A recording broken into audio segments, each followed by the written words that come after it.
अब ये सब्जेक्ट के लिए सबसे पहले you have to understand the meaning of the word cost. ठीक है, so let us first understand cost का मीनिंग क्या होता है। कॉस्ट का मीनिंग होता है expenses, but not all expenses, it means expenses which are incurred to produce and to sell the goods। मतलब कौन कौन सा expense incurred to produce and expense incurred to sell the goods। अब let us understand कि what do you mean by expense incurred to produce and expense incurred to sell। आप सबके पास pen तो होगा, ठीक है। जो भी कंपनी इस पेन को बनाती है, any company which manufactures this pen, वो पेन फ्री में बनता है क्या? Obviously not. उसको बनाने में कुछ कॉस्ट लगेगा। क्या क्या कॉस्ट लगेगा? सबसे पहले लगेगा प्लास्टिक, बराबर है, प्लास्टिक लगेगा। दूसरा आपका अंदर रिफिल होगा या इंक होगा, वो लगेगा। तीसरा, ये पेन जब ये कौन बनाएगा पेन? आपको लगता है कौन बनाने वाला है? ऑब्वियसली लेबर वर्कर बनाएगा। Will he work free of cost? No, so he has to be paid what? Wages. ठीक है। Where will he produce? Where will this pen get produced? Obviously in the factory. तो factory के जो खर्चे होते हैं, factory में क्या क्या खर्चे होंगे? लाइक फैक्ट्री का रेंट होगा, फैक्ट्री में पावर यूज होता है, ये सारे खर्चे they are all expenses incurred to produce. ठीक है, ओके। एंड सिमिलरली एक बार जब पेन बन गया, अब हमको इस पेन को बेचना है, तो बेचने के लिए इसको एडवर्टाइज करना पड़ता है। फिर अगर कोई एजेंट या हमने सेल्समैन रखा है तो उसको कमीशन देना पड़ेगा, वो जितना बेचेगा उस पर।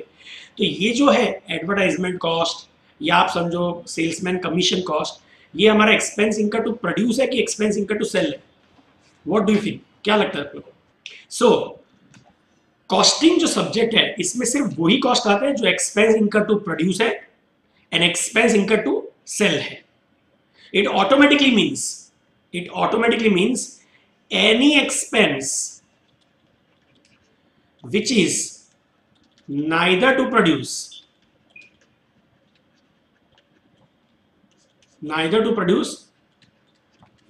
nor to sell। ऐसा कोई भी एक्सपेंस जो प्रोड्यूस करने के लिए भी नहीं लगा और सेल करने के लिए भी नहीं लगा, ऐसे कॉस्ट को हम लोग क्या करेंगे? कॉस्टिंग में इग्नोर करेंगे मतलब रिकॉर्ड नहीं करेंगे सब्जेक्ट में। सो लेट अस अंडरस्टैंड, ठीक है, कि कौन कौन से एक्सपेंस होंगे neither to produce not to sell. चलो मैं आप लोग को कुछ पूछता हूं, मुझे आप बताना ये एक्सपेंस इनकर्ड टू प्रोड्यूस है कि एक्सपेंस इनकर्ड टू सेल है, कि neither to produce not to sell में है। सबको ये मालूम होगा कि like dividend is paid to whom? बताओ। Share holders. To produce the goods? No sir. अच्छा, तो dividend is paid to share holders to sell the goods? No sir. No.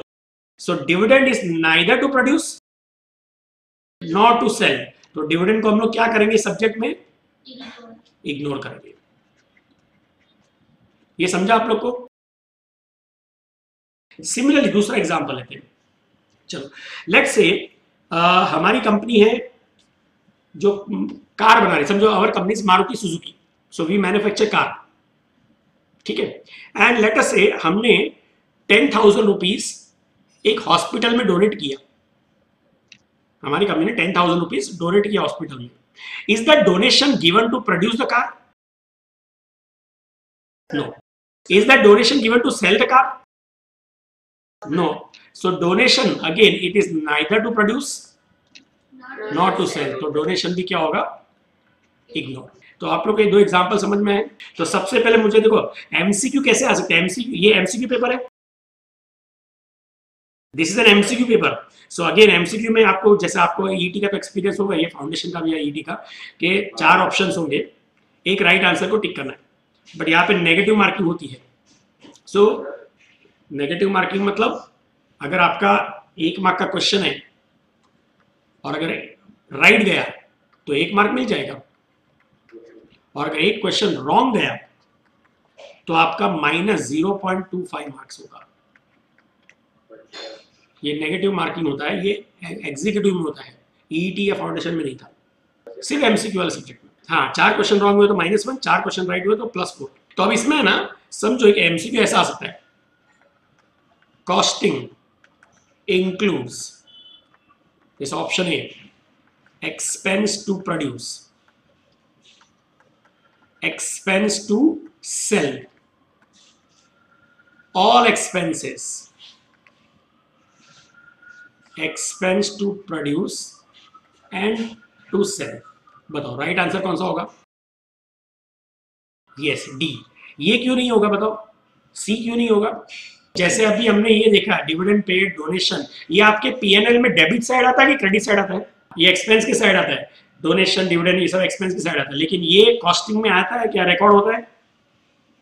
नहीं। इसीलिए कॉस्टिंग इंक्लूड्स ऑल एक्सपेंस, ये option wrong होगा। अभी समझा आप लोगों को? नाउ अब ये जो कॉस्टिंग में हमने देखा एक्सपेंस टू प्रोड्यूस और एक्सपेंस टू सेल है, अब कॉस्टिंग में, ये कॉस्ट में क्या क्या कॉस्ट आते हैं, let us understand this.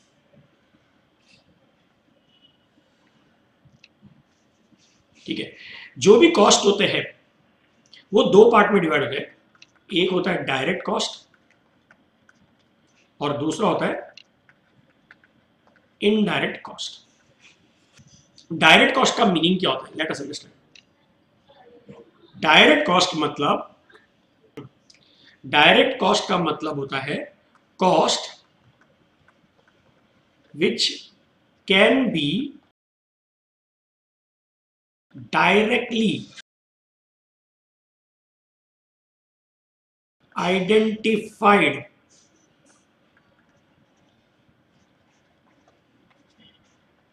with the product। मैंने क्या वर्ड पे देखो स्ट्रेस कर रहा हूं, which can be directly identified with the product। मतलब अगर कोई भी कॉस्ट का नाम देख के आप उसको आइडेंटिफाई कर सकते हो कि दिस कॉस्ट, ये जो कॉस्ट है वो कौन से प्रोडक्ट पे लगा है, अगर ऐसा आइडेंटिफाई कर सकते हैं तो वो कॉस्ट को हम लोग कौन सा कॉस्ट बोलेंगे? Direct cost. ये ऐसे नहीं समझेगा, मैं आपको एग्जांपल लेके समझाता हूं, ठीक है? जैसे, और समझो इसका कॉस्ट जो डायरेक्टली आइडेंटिफाई नहीं कर सकते एक प्रोडक्ट के साथ, उसको क्या बोलेंगे? तो मैं पहले आप लोग को एग्जांपल लेता हूं कि कौन सा डायरेक्ट कॉस्ट है, कौन सा इनडायरेक्ट कॉस्ट है, ठीक है? उससे आपको समझ में आ जाएगा। समझो हमारे फैक्ट्री में हम लोग 2 प्रोडक्ट बना रहे हैं, शर्ट्स और टेबल्स, ठीक है? मतलब हमारी फैक्ट्री है, उसके आधे पार्ट में शर्ट्स बना रहे हैं और आधे पार्ट में टेबल बना रहे हैं, ठीक है? और यहां पर मैं ना कुछ कॉस्ट के आइटम्स लिख रहा हूं, नाम लिख रहा हूं, आप पहले देख लो, उसके बाद बताना मुझे।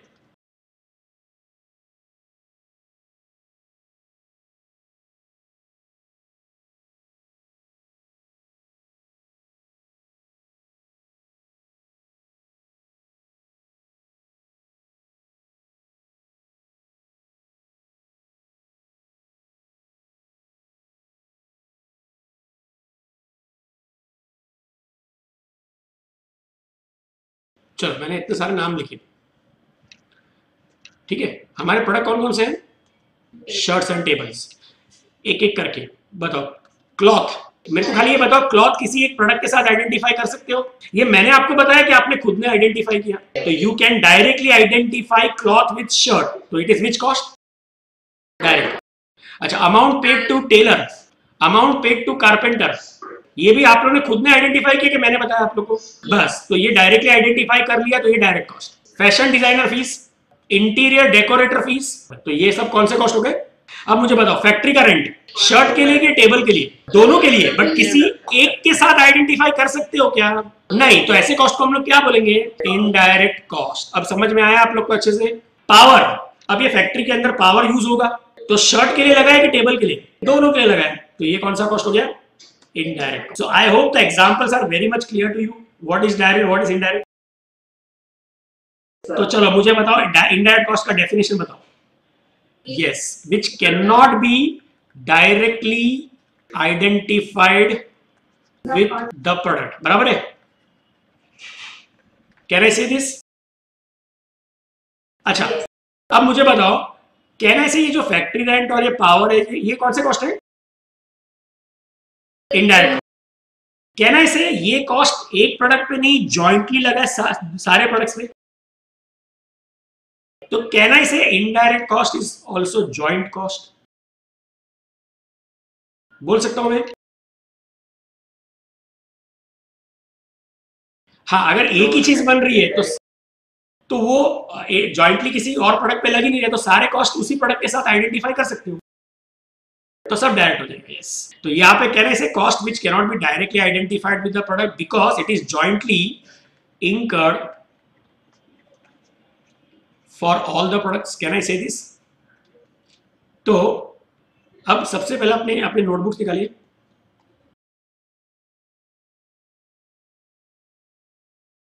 चलो मैं लिखा हूं. तो ये जो टॉपिक है ना हम लोग जो कर रहे हैं सबसे पहले कॉस्टिंग के अंदर, ये टॉपिक का नाम है कॉस्टिंग कंसेप्ट्स. ये टॉपिक का नाम लिख दो हेडिंग में, कॉस्टिंग कंसेप्ट्स.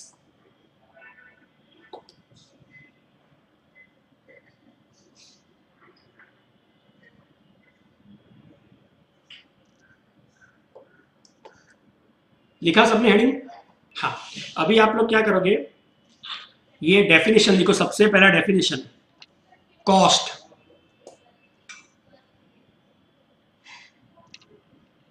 और वो लिखो जैसा लिखा है ना स्क्रीन पे, expense incur to produce and to sell the goods. और फिर उसके नेक्स्ट लाइन पे ये भी लिखोगे any expense neither to produce nor to sell. ये क्या करेंगे, इग्नोर. ये दोनों लाइन लिख दो. हाँ, ये दोनों लाइन, ये पहले कॉस्ट का डेफिनेशन वाला लाइन और फिर any expense neither to produce nor to sell, ignore.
देखो ना इसमें ये फैक्ट्री रेंट जो मैंने बताया, फैक्ट्री रेंट खाली शर्ट के लिए लग रहा है कि खाली टेबल के लिए?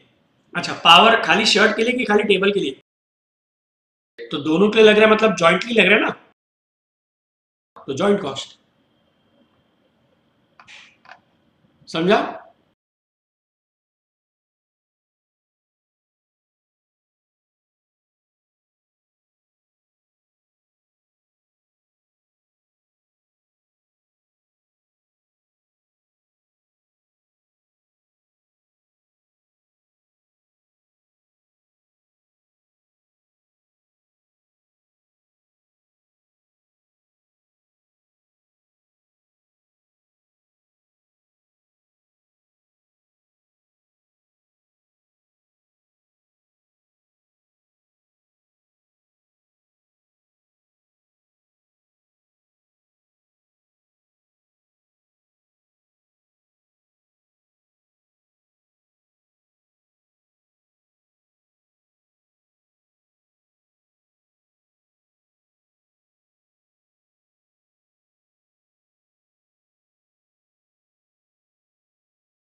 तो ये दोनों लाइन लिख लिया आप सबने? अच्छा, इसके आगे लिखिए, जो जहां पे लिखा ना any expense neither to produce not to sell ignore, उसमें लिखिए example dividend paid comma donation.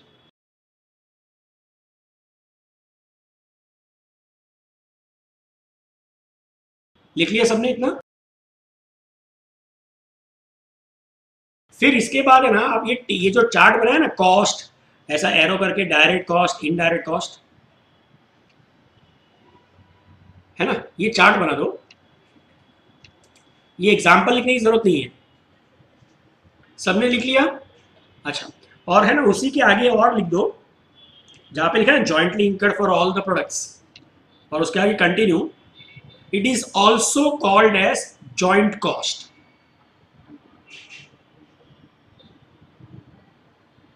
It is also called as joint cost.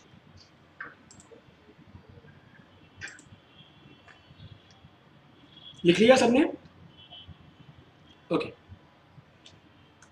तो back to our normal chart कि जो कॉस्ट है, इसको मैंने आप लोग को बताया दो पार्ट में डिवाइड होता है। एक होता है डायरेक्ट कॉस्ट और दूसरा होता है इनडायरेक्ट कॉस्ट।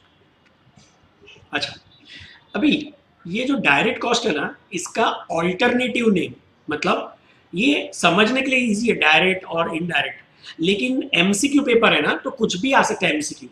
तो ये जो डायरेक्ट कॉस्ट है ना, इसका दूसरा नाम है प्राइम कॉस्ट, और ये इनडायरेक्ट कॉस्ट का दूसरा नाम होता है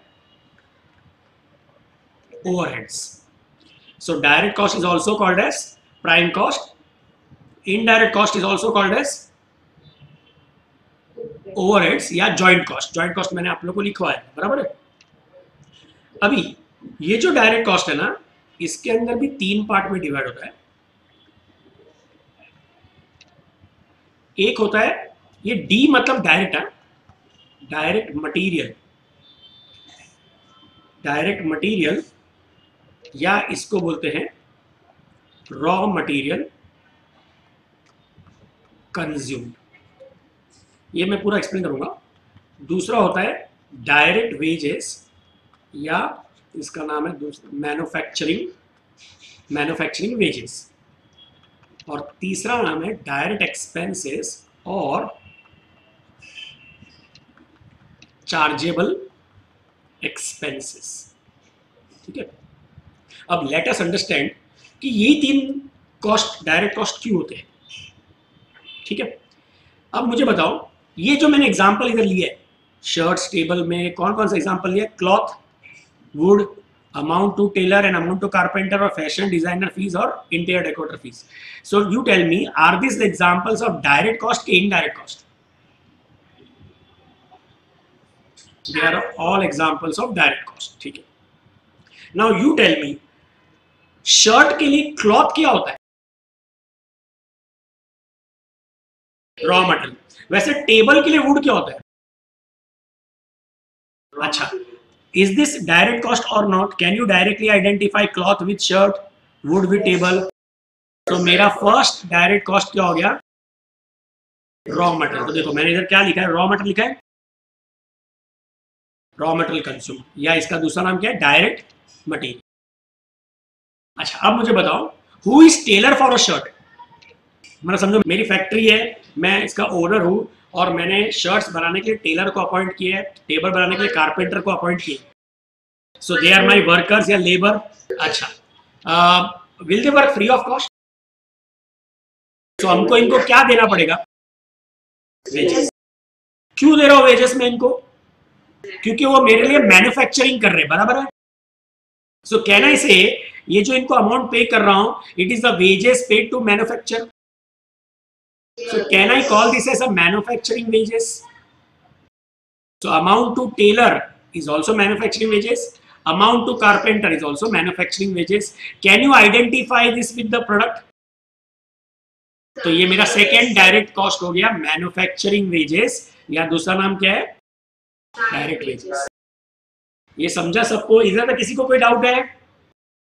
अच्छा, एनी अदर एक्सपेंस जो डायरेक्ट कॉस्ट है, डायरेक्ट कॉस्ट में मतलब आइडेंटिफाई कर सकते हो, लेकिन वो रॉ मटेरियल नहीं है, वो रॉ मटेरियल नहीं है या वेजेस नहीं है, डायरेक्ट है, ये है, लेकिन ये दो नहीं है, तो ऑटोमेटिक किसके अंदर आएगा? Direct expense. अब मुझे आप लोग सोच के बताओ, फैशन डिजाइनर को शर्ट के साथ आइडेंटिफाई कर सकते हो? इंटीरियर डेकोरेटर को टेबल के साथ? तो ये मेरे डायरेक्ट कॉस्ट है। अच्छा, ये बताओ, ये रॉ मटेरियल कॉस्ट है? ये रॉ मटेरियल नहीं है, ठीक है। Are they workers? नहीं। फैशन डिजाइनर कभी भी शर्ट बनाता है क्या?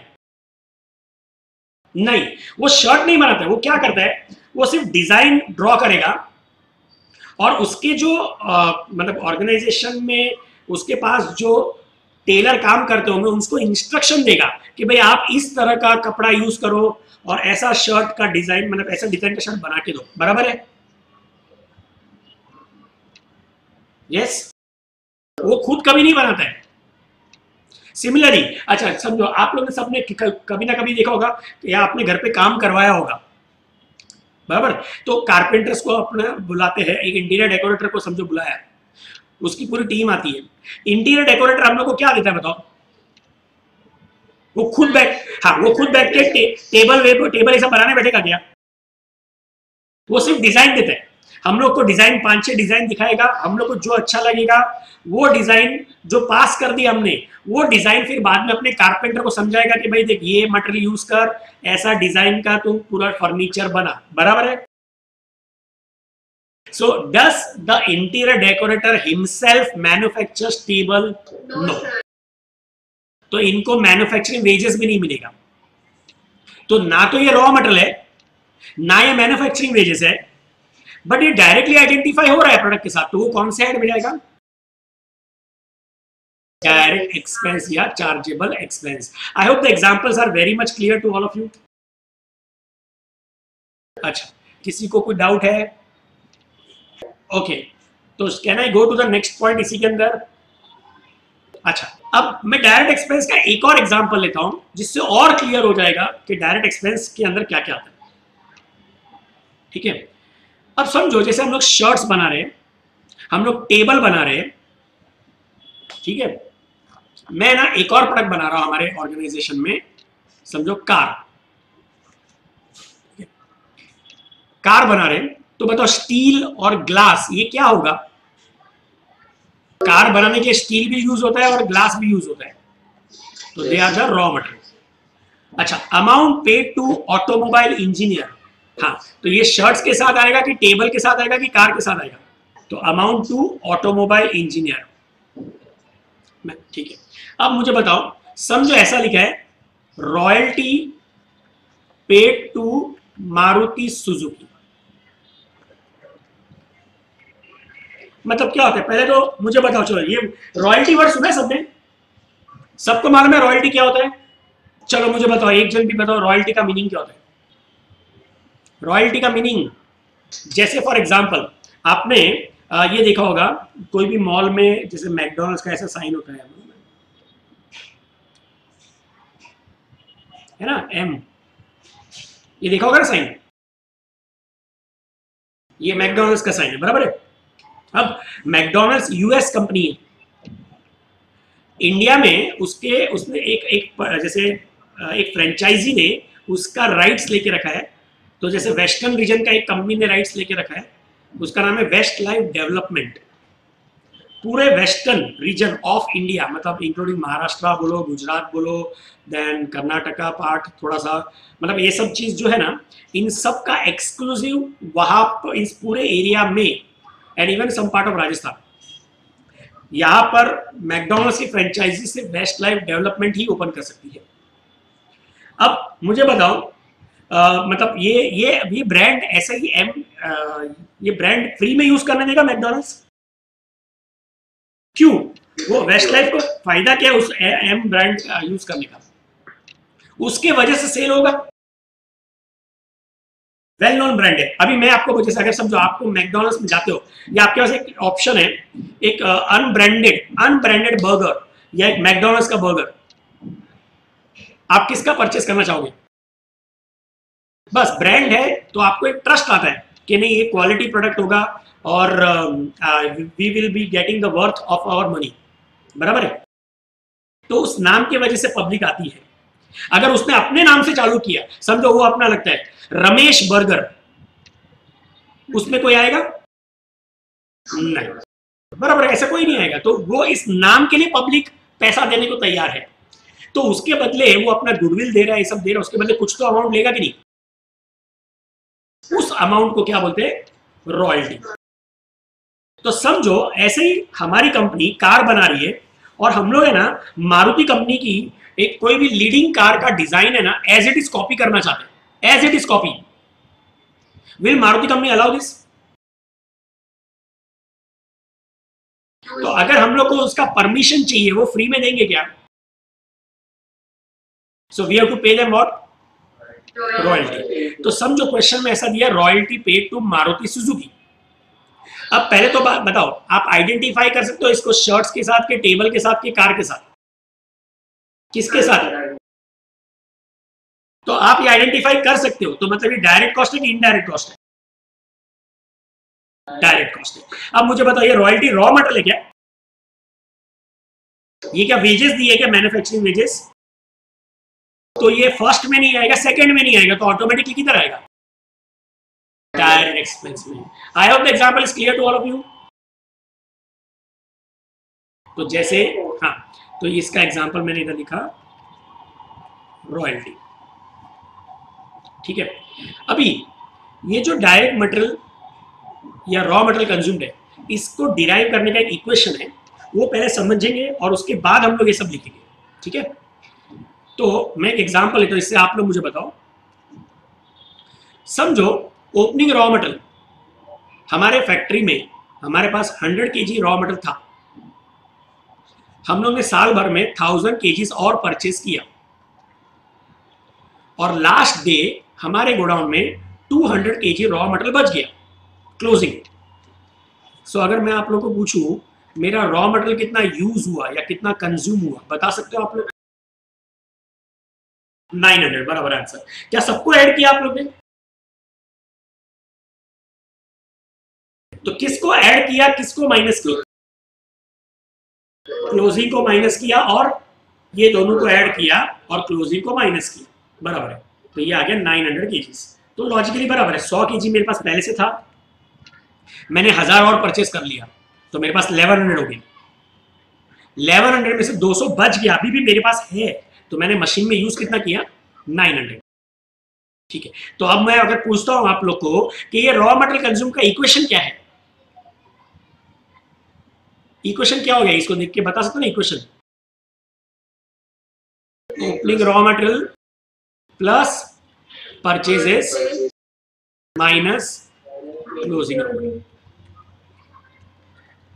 ये एक्स मतलब अमाउंट है, जो भी अमाउंट होगा, ये अमाउंट होगा अपना रॉ मटेरियल कंज्यूम। अब यहां पर है ना एक चीज और ऐड होगी,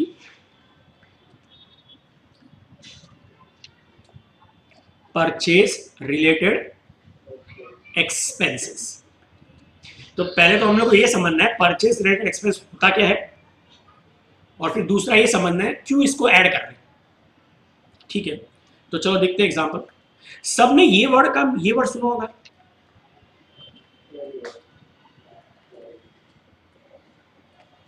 कैरेज इनवर्ड।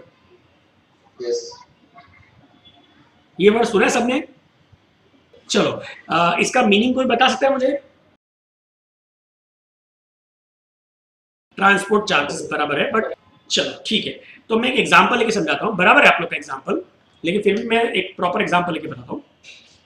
समझो हमारी फैक्ट्री है मुंबई में, our factory is in Mumbai, and हम लोग है ना दिल्ली से कुछ रॉ मटेरियल परचेज कर रहे हैं, 1000 KGs raw material at 10 rupees per KG.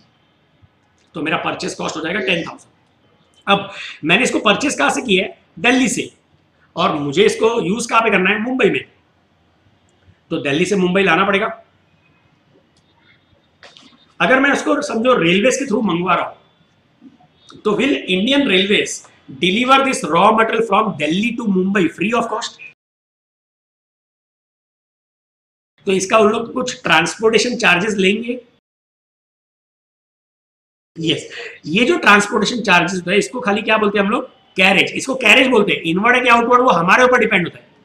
जब गुड्स मेरे फैक्ट्री में आ रहा है ना, it is coming in the factory, तो इसको हम लोग बोलेंगे कैरेज इनवर्ड।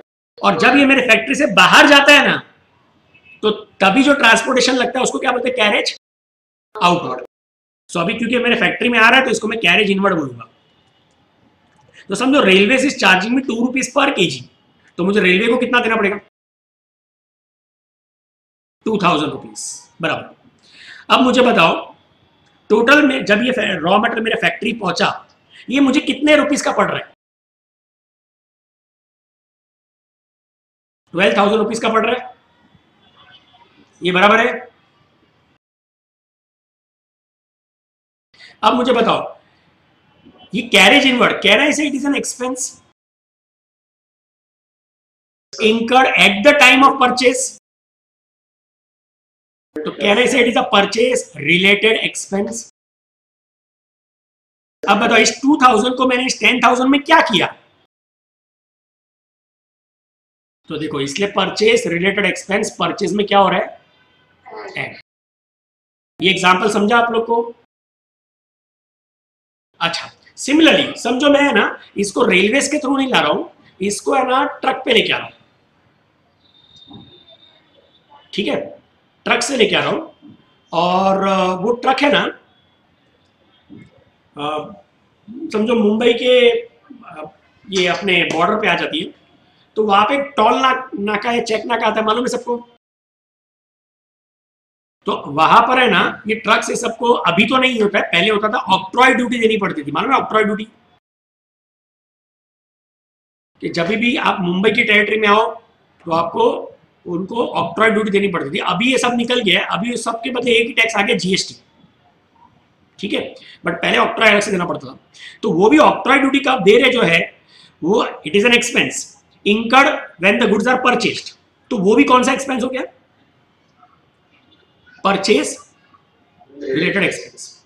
चलो एक और एग्जांपल समझो, मैं ना यूएस से है ना कुछ पेन इंपोर्ट कर रहा हूं, 1 करोड़ पेन परचेज कर रहा हूं, इंपोर्टेड पेन। ठीक है, और वो शिप आ रही है from US to Mumbai port.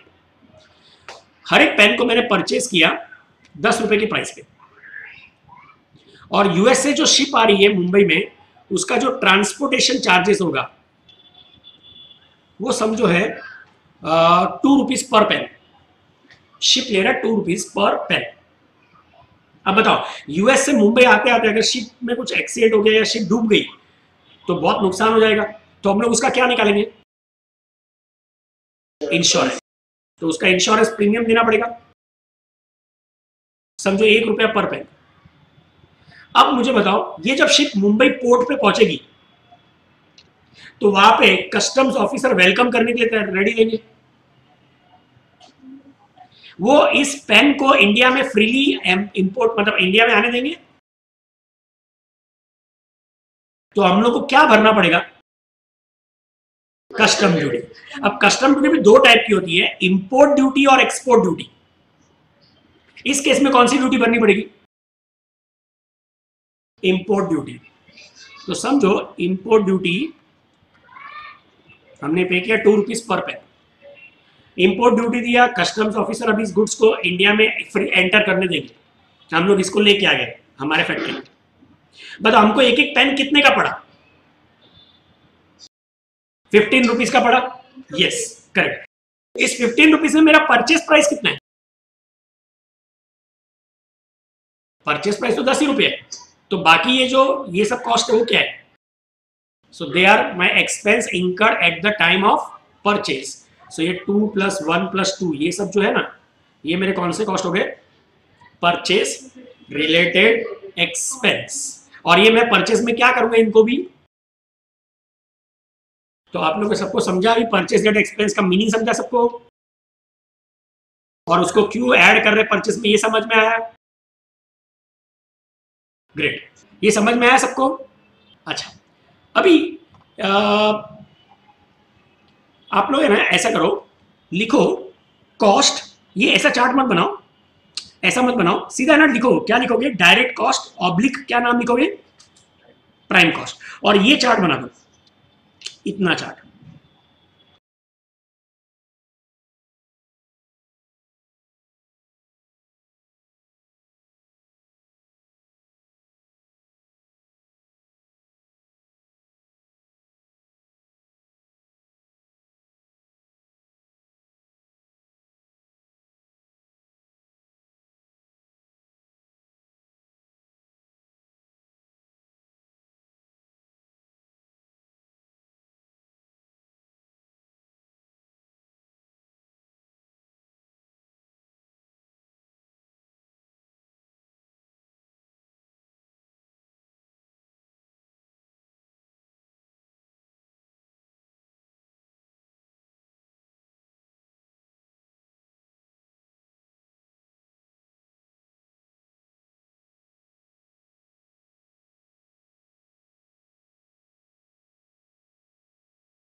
ये लिखिए सबने। अभी जो दूसरा पार्ट हम लोग कर रहे हैं, दूसरा पार्ट जो कर रहे हैं वो है इनडायरेक्ट कॉस्ट या ओवरहेड्स। ठीक है, तो ये मैं नीचे अलग से लिख रहा हूं।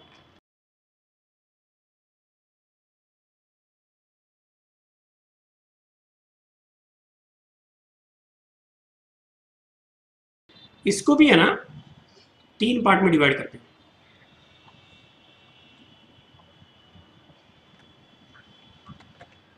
फर्स्ट पार्ट, एक ऑर्गेनाइजेशन में ना 4 अलग अलग प्लेस होते हैं। एक होता है फैक्ट्री, एक होता है ऑफिस, एक होता है शोरूम, और एक होता है godown. Factory is for manufacturing, office is for day to day administration, showroom is for selling the goods, वहां से बेचते हैं, और godown is for storing the goods. बराबर है? तो जो कॉस्ट फैक्ट्री में लगता है ना मैन्युफैक्चरिंग के लिए, इसको हम लोग बोलते हैं फैक्ट्री ओवरहेड्स। ये जो ओ ऑब्लिक एच है ना, ये शॉर्ट फॉर्म है ओवरहेड्स का, फैक्ट्री ओवरहेड्स या मैन्युफैक्चरिंग ओवरहेड्स। और फैक्ट्री का ना दूसरा नाम होता है works, the place where the workers work, तो इसको एक और नाम बोलते हैं वर्क्स ओवरहेड। ये 3 नाम है, मतलब कोई भी एमसीक्यू में आ सकता है। फैक्ट्री ओवरहेड बोलो या मैन्युफैक्चरिंग ओवरहेड्स बोलो या वर्क्स ओवरहेड बोलो, एक ही बात है। बराबर है? दूसरा होता है office and administration overheads, office में जो खर्चा आता है। और ये जो शोरूम में लगता है और गोडाउन में लगता है ना, ये दोनों को कंबाइन करते हैं, क्लब करते हैं। इसको बोलते हैं शोरूम इज फॉर सेलिंग, और गोडाउन से गुड्स डिस्ट्रीब्यूट होता है तो उसको बोलते हैं डिस्ट्रीब्यूशन। तो सेलिंग एंड डिस्ट्रीब्यूशन ओवरहेड्स, मतलब ये जॉइंट है कि इसके अंदर सेलिंग ओवरहेड्स भी आता है और डिस्ट्रीब्यूशन ओवरहेड्स भी आता है। सो 3 पार्ट है, factory overheads, office and administration overheads, और तीसरा है सेलिंग एंड डिस्ट्रीब्यूशन ओवरहेड्स। ठीक है, सो लेट अस अंडरस्टैंड कि कौन कौन सा अमाउंट्स कहाँ कहाँ पर आएगा। तो मैं आप लोग को है ना कुछ लिस्ट बताते जा रहा हूँ, आप मुझे खाली ये बताना वो फैक्ट्री में आएगा कि ऑफिस में आएगा कि सेलिंग एंड डिस्ट्रीब्यूशन में आएगा। बराबर है? पहले बहुत इजी एग्जांपल बताऊं, factory rent, office rent, showroom rent, godown rent. बराबर, ये तो बहुत इजी एग्जांपल है, नाम से ही पता चलता है। फैक्ट्री, इधर भी फैक्ट्री, तो टैली हो गया। ऑफिस, ऑफिस, बराबर है, ठीक है। अच्छा, अब थोड़े और इजी एग्जांपल्स मुझे बताओ, एडवर्टाइजमेंट किधर आएगा? यस, एडवर्टाइजमेंट इधर आएगा। अच्छा, कमीशन टू सेल्समैन,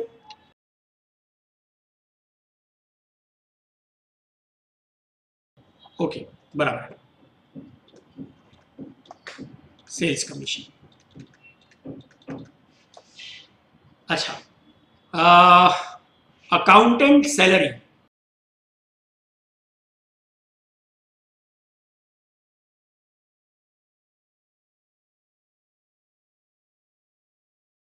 अच्छा, printing and stationery, printing and stationery, ठीक है। अच्छा, पावर,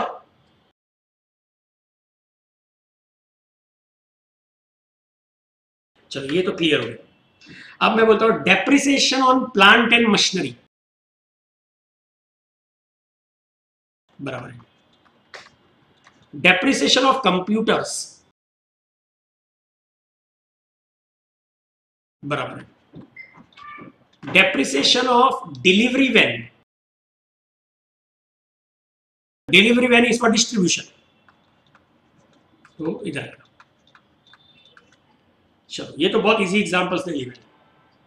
अब थोड़े से टेक्निकल एग्जांपल्स। अब जो सबसे पहला टेक्निकल एग्जांपल है वो है रिगार्डिंग टैक्स। एक बिजनेसमैन को इंडिया में डिफरेंट टाइप ऑफ टैक्सेस भरने पड़ते हैं। ये जो मैं आपको एग्जांपल ले रहा हूं ना, ये जीएसटी के पहले वाला सिनेरियो का एग्जांपल ले रहा हूं, अभी का नहीं ले रहा, जीएसटी के पहले वाला, ठीक है। दैट्स व्हाई इतने सारे टैक्सेस भरने पड़ते हैं। तो it is said that business doing business in India is a big mistake. और गवर्नमेंट बोलती है कि आप बिजनेस में कोई भी मिस्टेक करोगे ना, आपको हर एक मिस्टेक पे टैक्स भरना पड़ेगा। सो लेट अस अंडरस्टैंड बिजनेसमैन क्या क्या मिस्टेक्स करता है और क्या क्या उसको टैक्स भरने पड़ते हैं। अब सबसे पहले बिजनेसमैन रॉ मटेरियल परचेस करेगा, तो government says why did you purchase? Did we tell you to purchase? No, तो you have made a mistake. तो आपने परचेस किया है तो आपको क्या भरना पड़ेगा? परचेस टैक्स भरना पड़ेगा। परचेस टैक्स कभी सुना है आप लोगों ने? अभी 5 मिनट पहले सुना है आपने। देखो, ये मैंने एग्जांपल लिया था, यूएस से शिप मुंबई आ रही है, यहां पे हमने क्या भरा था? इंपोर्ट ड्यूटी भरा था। Import duty is a tax paid to the government at the time of purchase. तो ये हमारा कौन सा टैक्स हो गया? फिर मैंने एग्जांपल लिया था, दिल्ली से मुंबई ट्रक में आ रहे, वो बॉर्डर पे टोल नाका है, चेक नाका पे क्या देना पड़ता है? वो भी टैक्स पे कर रहे हैं हम लोग गवर्नमेंट को eight the time of purchase. तो ये सब हमारे एग्जांपल्स किसके हो गए? Purchase tax. तो आपने परचेस करने की गलती की तो आपको परचेस टैक्स भरना पड़ेगा। अब रॉ मटेरियल खरीदने के बाद बिजनेसमैन क्या करेगा? इससे वो गुड्स मैन्युफैक्चर करेगा, कुछ प्रोडक्शन करेगा, फिनिश गुड्स बनाएगा। तो प्रोडक्शन करेगा तो उसको प्रोडक्शन टैक्स भरना पड़ता है। अब प्रोडक्शन टैक्स क्या होता है? कभी भी आप लोगों ने ये वर्ड सुना है? Excise duty. So it was a tax paid on production. अभी एक्साइज ड्यूटी के बदले क्या आ गया? जीएसटी आ गया।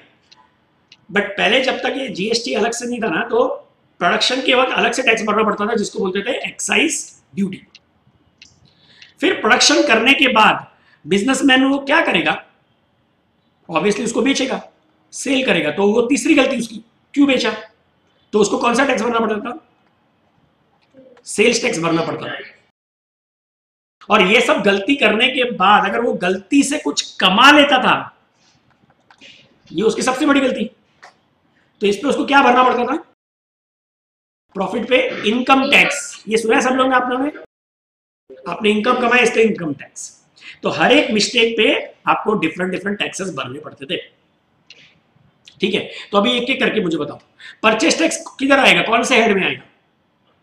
ये परचेस टैक्स, ये जो इंपोर्ट ड्यूटी है, it is a tax paid to the government at the time of purchase, तो ये हमारा परचेस टैक्स है। फिर मैंने ऑक्ट्रॉय ड्यूटी का एग्जांपल लिया था, वो जब गुड्स आ रहा है तो हम लोग को टोल नाका, चेक नाका पे ऑक्ट्रॉय ड्यूटी भरनी पड़ती है, so that is again a tax paid at the time when you are purchasing.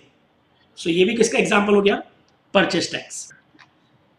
Yes, so coming back to this point, हाँ मैंने, मेरा क्वेश्चन क्या था, परचेस टैक्स कहां पर आएगा, कौन सी हेड में आएगा? देखो परचेस टैक्स क्या एग्जांपल लिया मैंने, परचेस टैक्स एग्जांपल क्या लिया, इंपोर्ट ड्यूटी या octroi duty, they are examples of what, purchase related expense, बराबर है? तो वो किधर आएगा, डायरेक्ट मटेरियल में इधर आएगा ना, हाँ तो इस हेड के अंदर आएगा कि नहीं? तो परचेस टैक्स कहां पर आएगा, ये तीन, इन तीन हेडिंग में कहीं पे आएगा क्या? नहीं, ये कहां पर आएगा, डायरेक्ट मटेरियल मतलब डायरेक्ट एक्सपेंस के अंदर आएगा। अच्छा अब मुझे बताओ, excise duty, it is a tax on production, और प्रोडक्शन कहां पर होता है? हाँ तो एक्साइज ड्यूटी इधर आएगा, फैक्ट्री में। Sales tax, selling and distribution, correct. Income tax, हाँ बराबर है, मुझे लगा ही था तुम लोग ये सब आंसर दोगे, क्यों मालूम है, इधर आ गया, इधर आ गया, ये थोड़ा खाली खाली लग रहा है, खाली लग रहा है इसलिए सबने क्या बोला, इधर एक खाली अच्छा नहीं लग रहा है।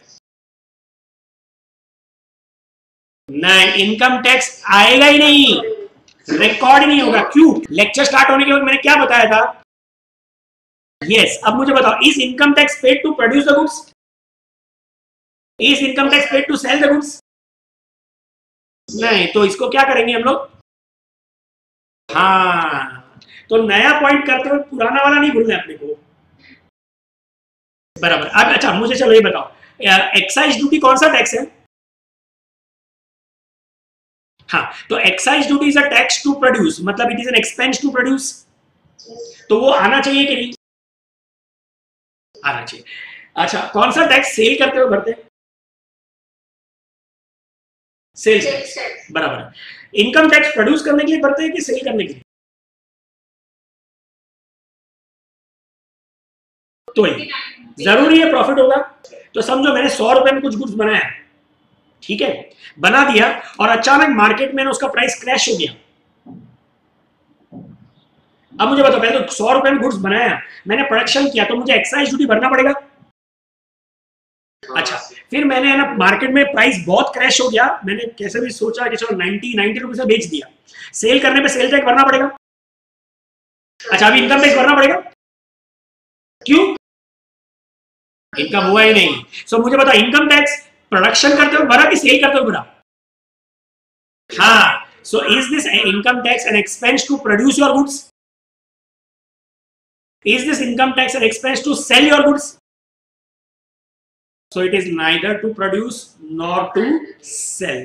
तो ये इनकम टैक्स भी नहीं आएगा। तो सबसे पहले आप लोग क्या करोगे मालूम है, जहां पर आपने लिखा ना any expense neither to produce, और दो एग्जांपल लिखा डिविडेंड पेड और डोनेशन, वहां पर इनकम टैक्स भी लिख दो।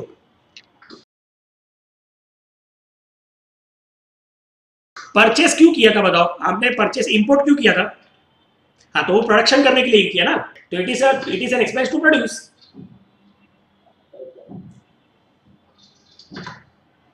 हाँ तो वहां पे लिखा है डिविडेंड पेड डोनेशन के बाजू में इनकम टैक्स भी। अच्छा फिर आप लोग है ना, आपने अभी तक इतना लिखा ना, यहां तक लिखा बराबर है, सबने इधर तक लिखा है। हाँ उसके नीचे अभी तक लिखो परचेस रिलेटेड एक्सपेंस, पहले ये लिखो purchase related expense examples, carriage inward, octroi, import duty,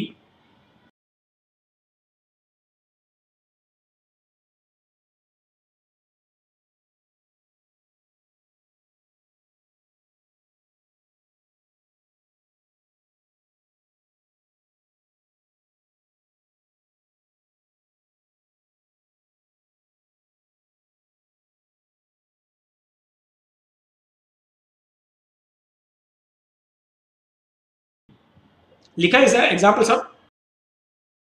अच्छा, अभी मुझे इसमें बताओ वो कैरेज आउटवर्ड जो है वो किधर आएगा?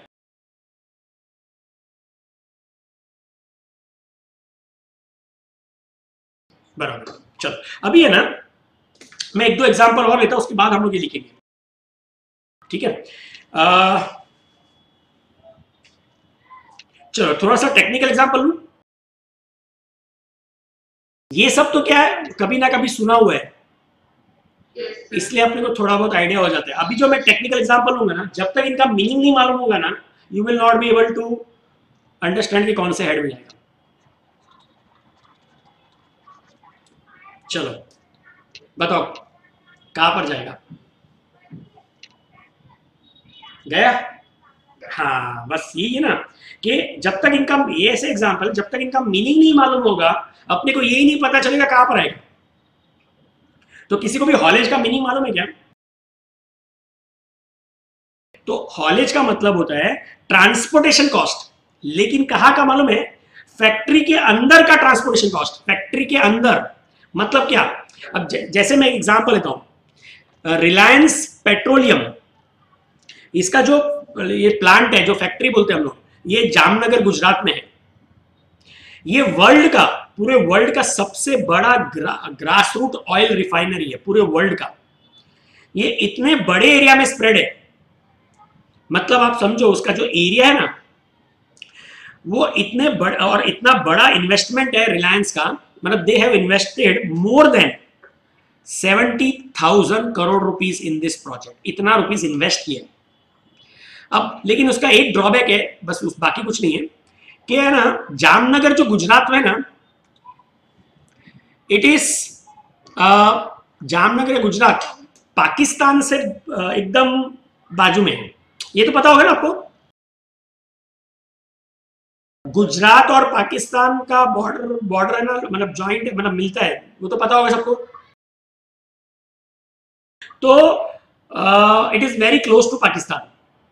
अब it is such a big project, अगर कभी कुछ वॉर हो गया और पाकिस्तान ने एक मिसाइल छोड़ दी रिलायंस पेट्रोलियम पे, तो पूरी फैक्ट्री डिस्ट्रॉय हो जाएगी। तो ये बड़ा बड़ा इन्वेस्टमेंट नुकसान हो जाएगा 70,000 करोड़ रुपीस का। अभी शिफ्ट नहीं कर सकते ना, इतना इजी नहीं है। आज अपना हम अपने घर का सामान शिफ्ट करते हैं तो कितना मगजमारी होता है, कितना खर्चा आता है, उसकी तो इतनी बड़ी फैक्ट्री है। और plus he Mukesh Ambani obviously will be having sentimental value for Gujarat, बराबर है? वो उधर छोड़ के दूसरी जगह क्यों करेगा जल्दी से? तो क्या है कि उसने क्या किया होगा, अभी ऑब्वियसली इतना बड़ा इन्वेस्टमेंट है तो रिस्क रहेगा ही, तो उसने इसका इंश्योरेंस निकाला है। और इस पूरे जो फैक्ट्री का इंश्योरेंस का जो प्रीमियम है ना, वो अराउंड 400 करोड़ रुपया था एवरी ईयर। 400 करोड़ रुपया हर साल उसको देना पड़ता है एज एन इंश्योरेंस प्रीमियम, कि कल को कुछ भी इधर कुछ हुआ तो the insurance company should pay. अब जिस इंश्योरेंस कंपनी ने इसका इंश्योरेंस किया ना, दे आर ऑल्सो वरीड कि अगर कुछ हो गया तो हमको 70,000 करोड़ देना पड़ेगा, इतना तो उस इंश्योरेंस कंपनी के पास नहीं होगा। तो वो इंडियन इंश्योरेंस कंपनी ने क्या किया मालूम है, आधे अमाउंट का इंश्योरेंस यूएस इंश्योरेंस कंपनी के साथ कराया। मतलब अगर कुछ हुआ ना, तो आधा यूएस इंश्योरेंस कंपनी भरेगी और आधा इंडियन इंश्योरेंस कंपनी भरेगी, और आधा आधा प्रीमियम शेयर करेंगे। अब मुझे सोच के बताओ, इतनी बड़ी फैक्ट्री होगी तो उसके अंदर, जो फैक्ट्री के अंदर समझिए फैक्ट्री का एरिया है वो ह्यूज एरिया, इसमें फैक्ट्री के एक एंड से दूसरे एंड तक गुड्स लेके जाने के लिए वर्कर्स क्या उठा हाथ में उठा के लेके जाएगा। अंदर भी, फैक्ट्री के अंदर भी कुछ व्हीकल्स होंगी जो एक एंड से गुड्स को दूसरे एंड तक लेके जाने का काम करते होंगे, बराबर है? अभी मतलब एक खाली मुंबई के हिसाब से एग्जांपल लूंगा ना, तो उसकी फैक्ट्री इतने बड़े एरिया में स्प्रेड है। अगर समझो मैं से फॉर एग्जांपल बोलता हूँ, बोरीवली से मलाड तक जितनी बड़ी एरिया होगी ना, उतनी बड़ी एरिया होगी। तो डू यू थिंक बोरीवली से मलाड आदमी रोज गुड्स उठा के पैदल लेके आएगा? नहीं, वो तो पहुंचने के पहले तो मर जाएगा। तो उसके लिए अंदर भी, फैक्ट्री के अंदर भी कुछ व्हीकल्स होंगी जो एक एंड से दूसरे एंड तक गुड्स ट्रांसपोर्टेशन में काम करेगी। तो ऐसा जो ट्रांसपोर्टेशन एक्सपेंस जो फैक्ट्री के अंदर लगता है उसको क्या बोलते हैं हम लोग? हॉलेज। और एक बार इसका मीनिंग मालूम पड़ गया तो अभी आप लोग को मालूम होगा ये किधर आएगा? फैक्ट्री। बराबर है। अच्छा, दूसरा ऐसा टेक्निकल एग्जांपल,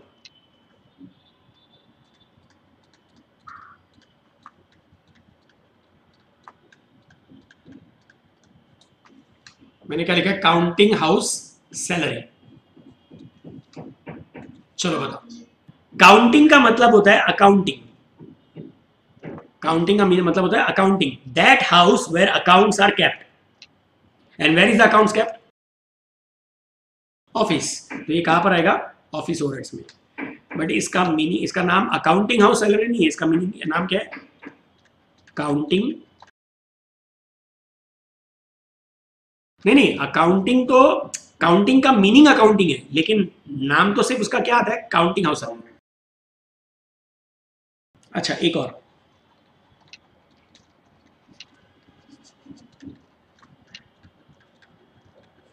बताओ, ड्राइंग ऑफिस सैलरी। ये जनरली स्टूडेंट्स का यही आंसर आता है, बिकॉज ये वर्ड क्या है? मैन्युफैक्चरिंग में आएगा अभी। हाँ, पर क्यों?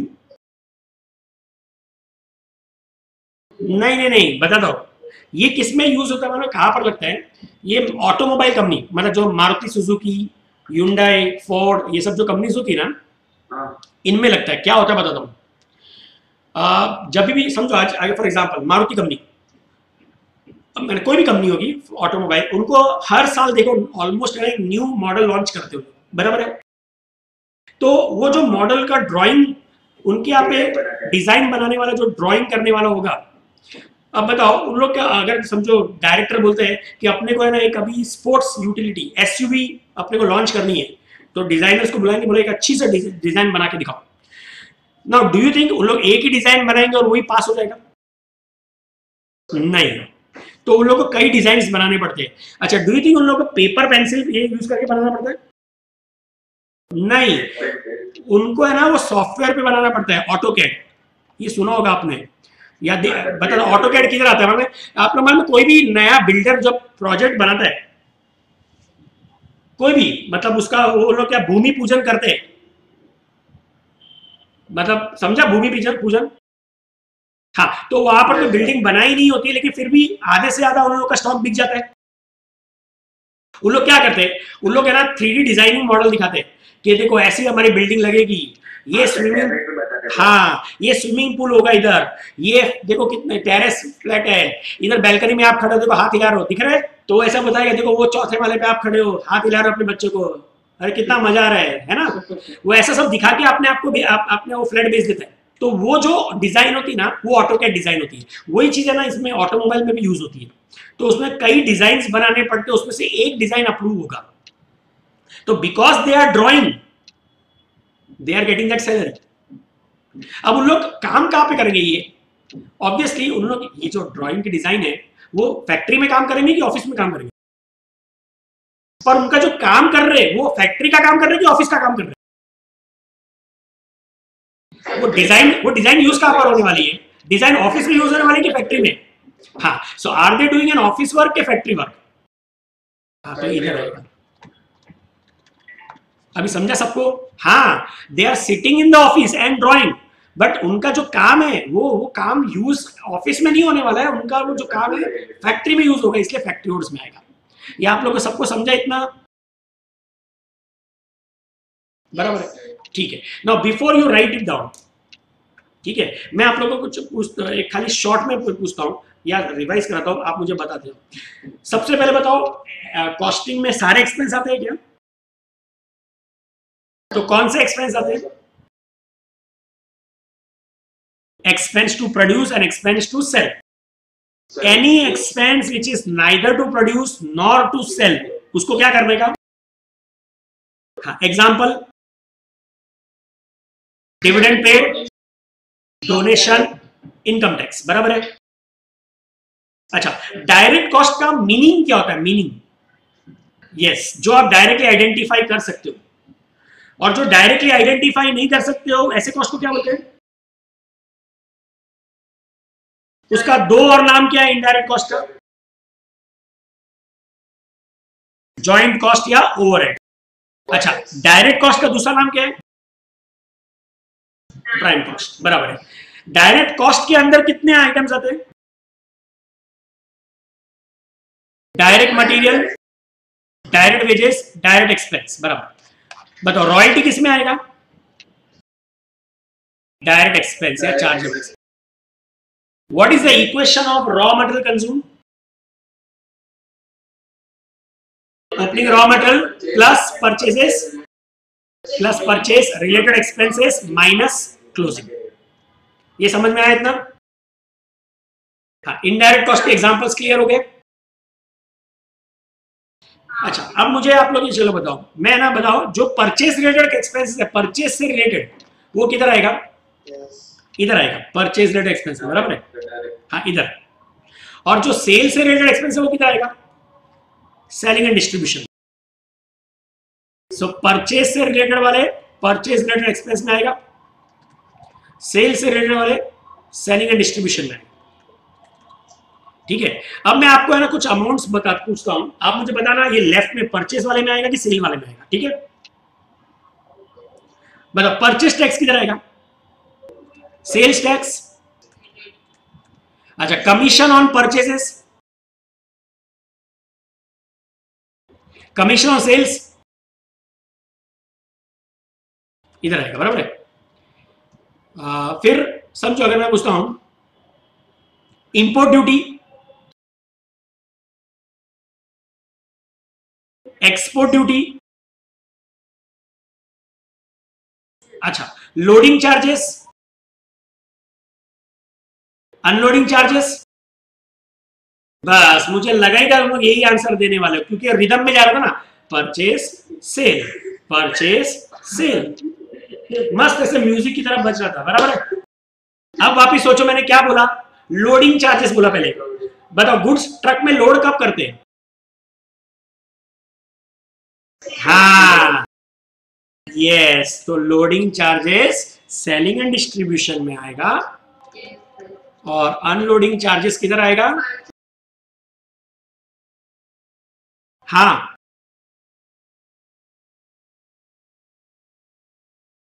अरे मेरे बताओ रॉ मटेरियल लोड किधर होगा, हमारे फैक्ट्री में कि सामने वाले की फैक्ट्री में? वो सामने वाला जब हमारे यहाँ पे भेज रहा होगा तो वो लोड करेगा ना। हम लोग तो इधर आने के बाद क्या करेंगे, मतलब यहां पर आने के बाद ट्रक से अनलोड करेंगे ना, बराबर है? तो हमारे लिए अनलोडिंग चार्जेस लगेगा, और जब मैं किसी को बेच रहा हूं तो मैं ट्रक में गुड्स को क्या करूंगा? लोड। तो अनलोडिंग होता है परचेज के बाद और लोडिंग होता है सेल्स के बाद। Is this example clear to all of you? तो अभी आप लोग ये सब एग्जाम ये लिखो, ये जो पूरा चार्ट है ना ये पूरा लिखोगे। हाँ, ये सब एग्जांपल सब लिखने हैं।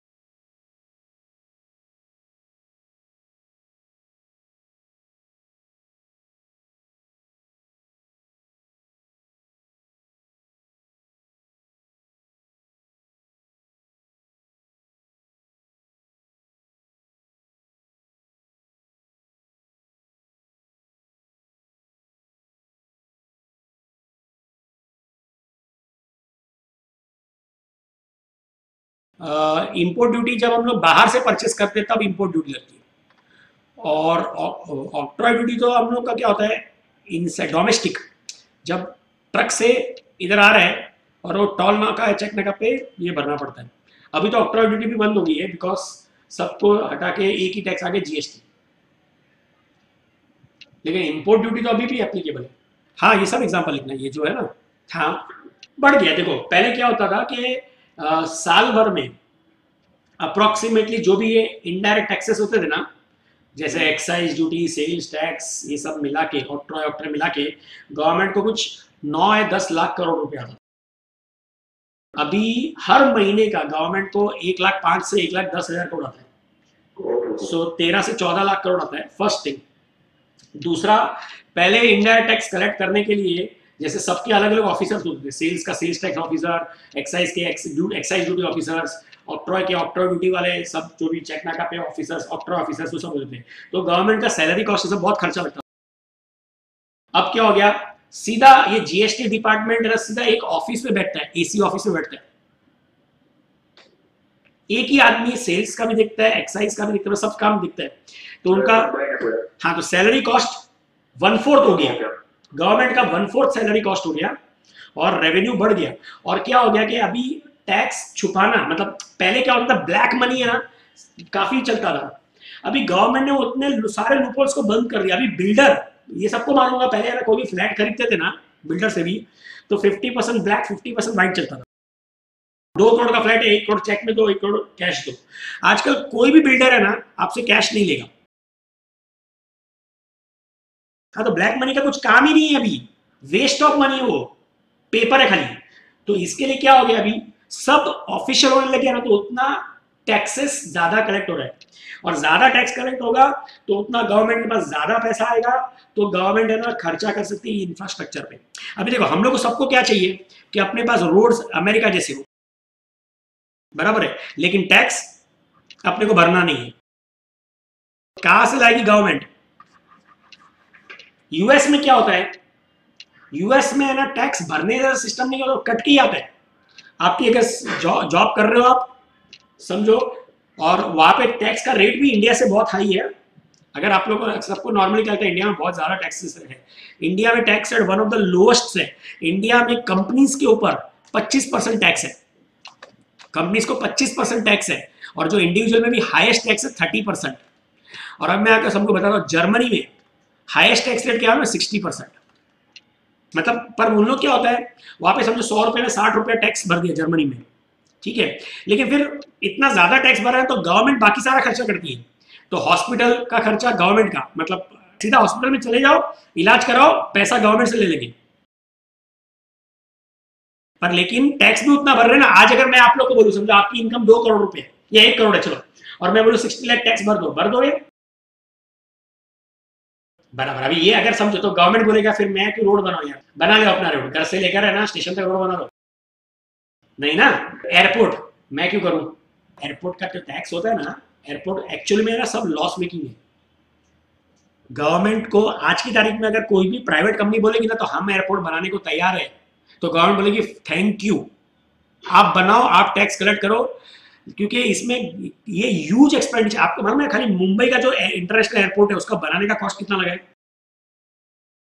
It is more than 65,000 crore rupees.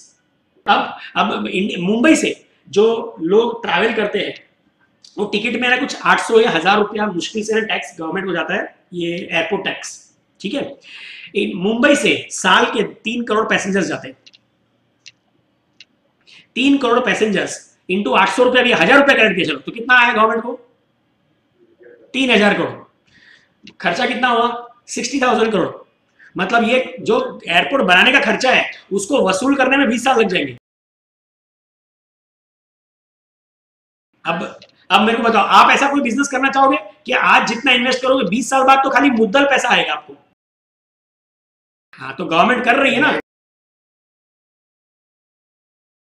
इसके लिए क्या है कि मतलब टैक्सेस अगर जितना ज्यादा गवर्नमेंट के पास आएगा उतना ज्यादा डेवलपमेंट अपनी कंट्री का होगा, दैट्स इट। और यही होने वाला है आगे जाके, कंपलसरी आएगा, लोग विलिंगली टैक्स भरेंगे, क्योंकि ब्लैक मनी का कोई यूज है ही नहीं अब आज की तारीख में। खाली घर पे कैश पड़ा रहेगा।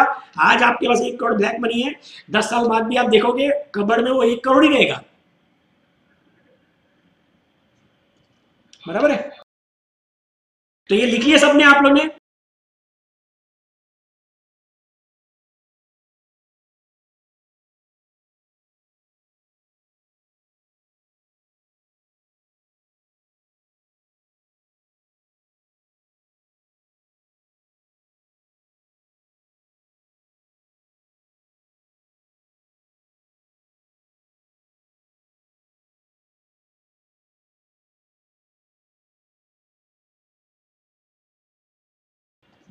ये जो मटेरियल है ये दो टाइप का होता है, डायरेक्ट मटेरियल और इनडायरेक्ट मटेरियल। डायरेक्ट मटेरियल क्या होता है, इनडायरेक्ट मटेरियल क्या होता है समझो। Direct material is used on the product, और प्रोडक्ट में वो दिखता है। Indirect material is not used on the product, it is used on the machine.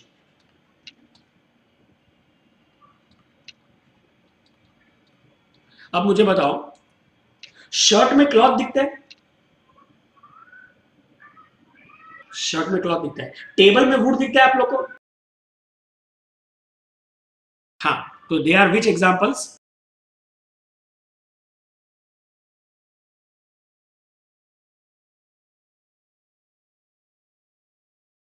अच्छा, अब मुझे बताओ, समझो, देखो वो मशीन को स्मूथली चलाने के लिए उसमें ग्रीस या ऑयल डालना पड़ता है, ये मालूम है सबको। तो वो शर्ट में दिखता है कि ग्रीस या ऑयल?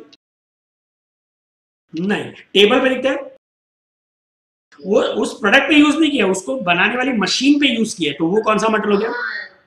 Indirect material. अब मुझे बताओ, डायरेक्ट मटेरियल किधर आएगा? डायरेक्ट कॉस्ट में। तो इनडायरेक्ट मटेरियल किधर आएगा? इनडायरेक्ट कॉस्ट में। तो कहां पर आएगा बताओ इनडायरेक्ट मटेरियल? ग्रीस और ऑयल कहां पर आएगा? फैक्ट्री, ऑफिस के सेलिंग एंड डिस्ट्रीब्यूशन।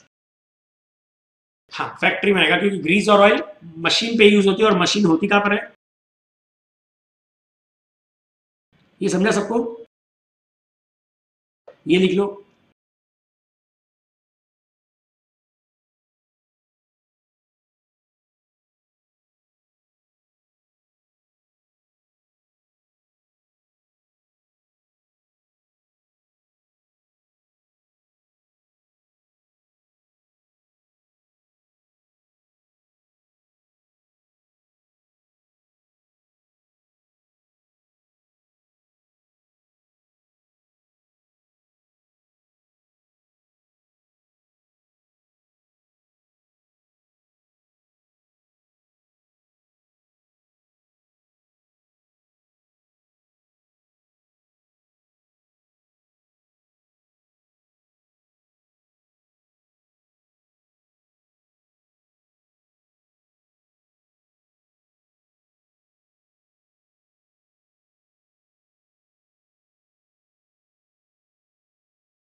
ये लिख लिया सबने?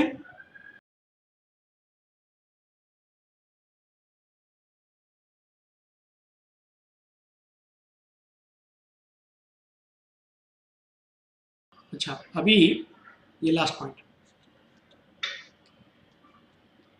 ये जो वेजेस है ना, ये भी दो पार्ट में आता है, direct, indirect. Direct wages is paid to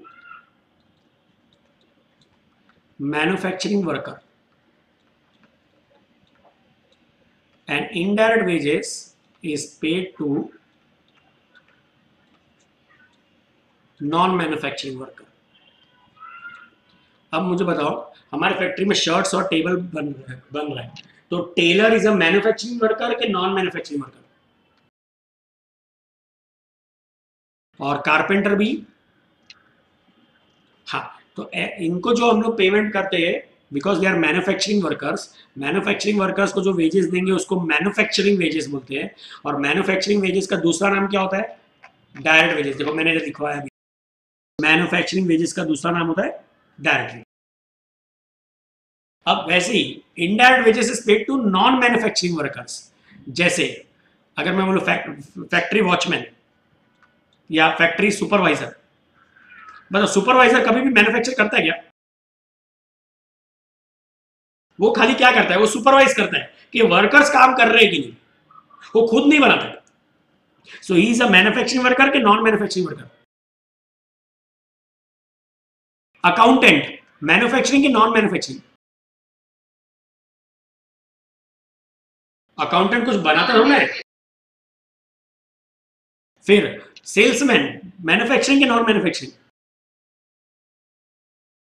अच्छा, गोडाउन कीपर,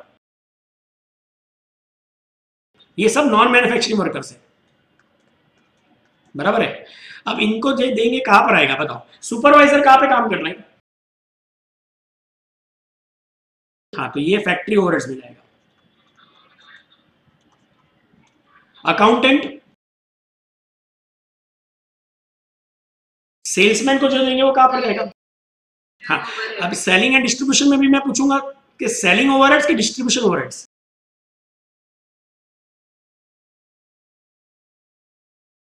और गोडाउन कीपर को जो देंगे वो godown is for distribution of goods. ये समझ में आया सबको? अच्छा, बिफोर यू राइट खाली मेरे को एक एमसीक्यू का आंसर देना, उसके बाद ये लिखना। अगर ऐसा बोला है indirect material will appear under which head? Option A factory overhead, option B सुनो ऑफिस ओवरहेड्स, एक मिनट, ऑफिस ओवरहेड है, option C selling and distribution overhead, कि option D all of them? किस में आएगा?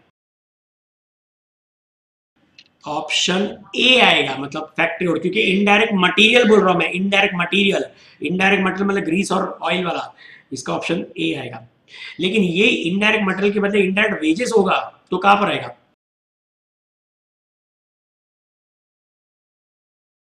ये रहा इनडायरेक्ट वेजेस, ये इनडायरेक्ट वेजेस फैक्ट्री में भी आ सकता है, ऑफिस में भी आ सकता है, सेलिंग में भी आ सकता है, डिस्ट्रीब्यूशन में भी आ सकता है, कहीं पर भी आ सकता है ना। हाँ, तो इनडायरेक्ट वेजेस का आंसर क्या होगा? फोर्थ। लेकिन इनडायरेक्ट मटेरियल का ऑप्शन क्या होगा? फर्स्ट। समझ में आया डिफरेंस? हाँ, तो बस अभी आप लोग खाली ये चार्ट बना दो। हाँ, बस उतना ही लिखे, with this our lecture will B